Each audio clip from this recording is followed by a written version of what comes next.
جمعۃ المبارک۔ حضرت طارق ابن شہاب رضی اللہ تعالیٰ عنہ سے روایت ہے کہ رسول اللہ صلی اللہ علیہ وسلم نے ارشاد فرمایا، جمعہ کی نماز جماعت کے ساتھ ادا کرنا ہر مسلمان پر لازم اور واجب ہے۔ اس وجوب سے 4 قسم کے آدمی مستثنیٰ ہیں۔ 1 غلام جو بیچارہ کسی کا مملوک ہو، 2 عورت، 3 نابالغ لڑکا، 4 بیمار۔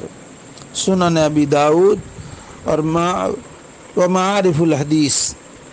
نبی کریم صلی اللہ علیہ وسلم نے ارشاد فرمایا، لوگوں کو چاہیے کہ نماز جمعہ ہرگز ترک نہ کرے، نہ چھوڑے، ورنہ اللہ تعالیٰ ان کے اس گناہ کی سزا میں دلوں پر مہر لگا دے گا، ہدایت سے محروم ہو کر پھر وہ غافلوں میں ہو جائیں گے۔ مسلم۔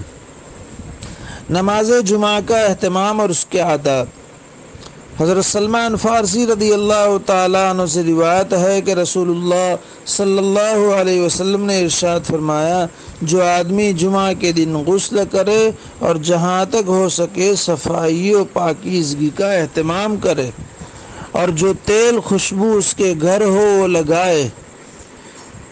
ایک حدیث میں ہے کہ مسواک ضرور کرنا چاہیے، ابن ماجہ۔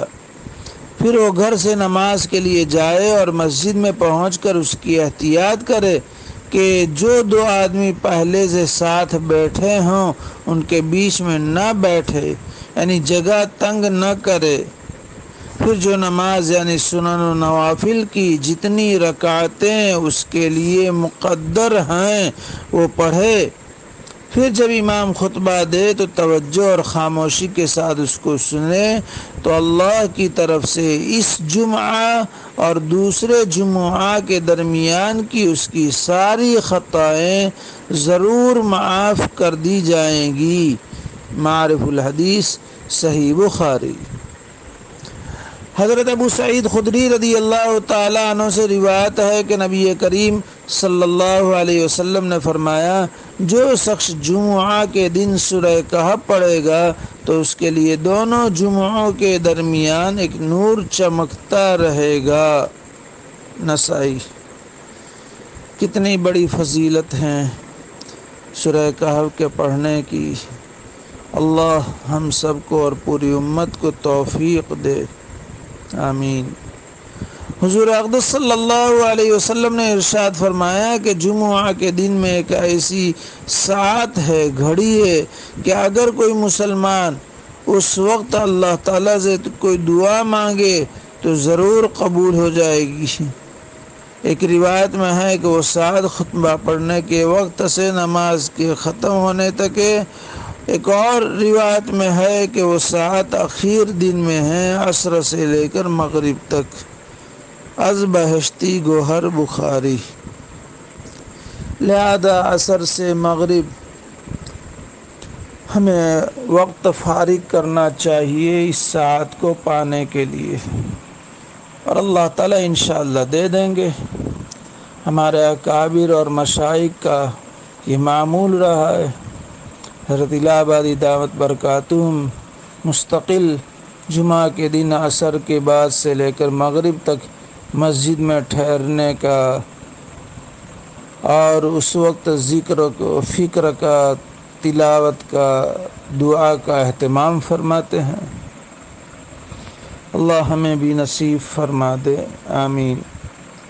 نبی کریم صلی اللہ علیہ وسلم کا ارشاد ہے کہ جمعہ کے دن مجھ پر کثرت سے درود بھیجا کرو، اس روز درود میں فرشتے حاضر ہوتے ہیں اور یہ درود میرے حضور میں پیش کیا جاتا ہے۔ ابن ماجہ۔ اس لیے جمعہ کا دن بہت کثرت سے چلتے پھرتے، اٹھتے بیٹھتے درود شریف پڑھنا چاہیے اور اس کا اہتمام کرنا چاہیے۔ موت بروز جمعہ۔ روز جمعہ اور شب جمعہ میں موت آنے کی فضیلت میں احادیث و آثار مروی ہیں کہ مرنے والا عذاب قبر سے محفوظ رہتا ہے۔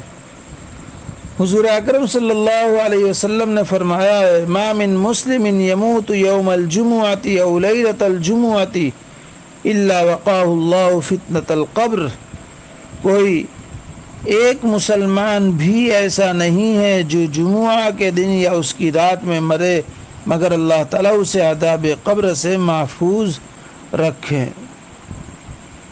مدارج النبوہ، جمعہ کے لیے اچھے کپڑوں کا اہتمام۔